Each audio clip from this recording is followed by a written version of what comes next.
السلام علیکم دوستانو، شیردل تخنیکی معلوماتي چینل ته ښه راغلاست. دوستانو، الله تعالی دې وکړي چې د صحت او عافیت جامه په تن ولرئ. دوستانو، زموږ د نن ورځې ټاپک او موضوع ده د موټر کوم حالات ته سنگل پیسنګ حالات ویل کیږي.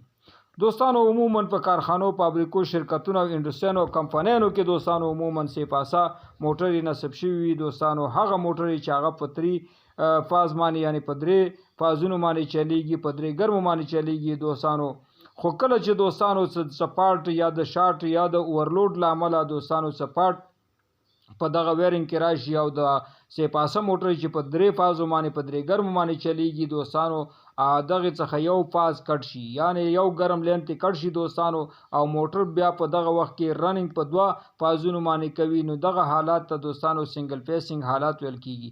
په دغه حالاتو کې دوستانو موټر د کوینه ډیر زیات هیټینګ کی ګرميږي او د موټر د سوځیدو خطر کیږي، ځکه چې دغه ولټیج اندازه 490 تر 490 پورې دغه وخت کې 300 ولټیج تر راځي. دوستانو، نو د حفاظت او ساتنې لپاره دوستانو چې زموږ موټر د سنگل پیسنګ په وخت کې دوستانو هغه کنټرول شي او دغه ساتنه او حفاظت وشي، نو دې ته دوستانو پروټیکشن لپاره اورلوډ ریلی هغه نصب.